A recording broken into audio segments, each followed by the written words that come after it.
ഇസ്ലാമിക ചരിത്രം എടുത്തു വായിച്ചു നോക്കിയാൽ ഹിജറ രണ്ടാം നൂറ്റാണ്ടിൽ 199 വർഷം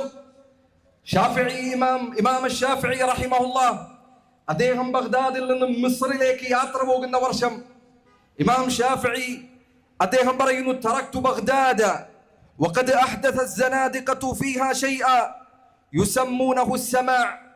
ബഗ്ദാദിൽ നിന്ന് ഇമാം ശാഫിഈ മിസ്റിലേക്ക് പോകുന്ന കാലഘട്ടത്തിൽ അത് ഏതാണ്ട് ഹിജറ രണ്ടാം നൂറ്റാണ്ടിലാണ്. ഹിജറ 199 വർഷമാണ് ഇമാം ശാഫിഈ ബഗ്ദാദിൽ നിന്ന് മിസ്റിലേക്ക് യാത്ര പോകുന്നത്.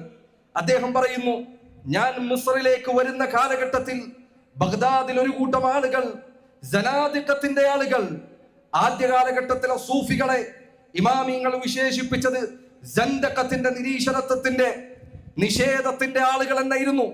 ഇമാം ശാഫിഈ അദ്ദേഹത്തിന്റെ വാക്കാണ്. ഈ കാലഘട്ടത്തിൽ ഞങ്ങളാണ് ഇമാമിന്റെ ആളുകൾ എന്ന് വാദിക്കുന്നവർ, ഞങ്ങളാണ് ശാഫിഈ മദ്ഹബിന്റെ അഹ്ലുകാരെന്ന് വാദിക്കുന്നവർ, അവരുടെ ഇമാമിന്റെ വാക്കാണിത്. ഞാനിതാ ഇറാഖിൽ നിന്ന് മിസ്റിലേക്ക്, ബഗ്ദാദിൽ നിന്ന് മിസ്റിലേക്ക് യാത്ര പോകുമ്പോൾ ഇതാ ബഗ്ദാദിൽ ഒരു പുതിയ കാര്യം തുടങ്ങിയിട്ടുണ്ട്. അവരിവിടെ സമാഅ എന്ന പേരിൽ മ്യൂസിക്കിന്റെ അകമ്പടിയോടുകൂടി പാട്ട് പാടുകയും ആ പാട്ടിൽ ആലയിച്ചിരിക്കുകയും അങ്ങനെ വികാരങ്ങൾ കയറ്റി വൈകാരികമായ ചിന്തകളുടെ അടിസ്ഥാനത്തിൽ പലതും പറയുകയും ചെയ്യുന്ന ഒരു വിഭാഗം ബഗ്ദാദിൽ ഉടലെടുത്തിരിക്കുന്നു എന്ന് ഇമാം ശാഫിഈയുടെ കാലഘട്ടത്തിൽ റഹിമഹുല്ലാഹ് അദ്ദേഹം രേഖപ്പെടുത്തുകയാണ്. തൽബീസു ഇബ്ലീസ് എന്ന ഗ്രന്ഥത്തിൽ ഇബ്നുൽ ജൗസി ഇമാം ശാഫിഈയുടെ ഈ വാക്ക് എടുത്തു കൊടുത്തിട്ടുണ്ട്. മാത്രമല്ല ചരിത്രകാരന്മാർ അവരിൽ മുൻഗണനയിൽ എണ്ണപ്പെടുന്ന ഇബ്നു ഖൽദൂൻ റഹ്മത്തുള്ളാഹി അലൈഹി അദ്ദേഹവും രചിച്ചതായി കാണാം, അദ്ദേഹം രേഖപ്പെടുത്തിയതായി കാണാം. ഹിജറ രണ്ടാം നൂറ്റാണ്ടിലാണ് സൂഫിസം എന്ന് പറയുന്ന ഒരു ചിന്താഗതി, അതിന് പേരും ആളുകളും അർത്ഥവും അനുയായികളും ഉണ്ടായി തുടങ്ങുന്നത് ഹിജറ രണ്ടാം നൂറ്റാണ്ടിലാണ് എന്ന് ചരിത്രകാരന്മാർ രേഖപ്പെടുത്തിയതായി കാണാം. ഇവിടെ ചില ആളുകൾ പറഞ്ഞു പ്രചരിപ്പിക്കുന്നത് ആദ്യത്തെ സൂഫി അള്ളാഹുവിന്റെ റസൂൽ സല്ലല്ലാഹു അലൈഹി വസല്ലമയാണെന്നാണ്. പിന്നെയുള്ള സൂഫികൾ അവരാരാണ്? അള്ളാഹുവിന്റെ റസൂലിന്റെ സഹാബിമാരാണ് എന്നതാണ്. പച്ചക്കള്ളമാണ് ഈ പറഞ്ഞുകൊണ്ടിരിക്കുന്നത്.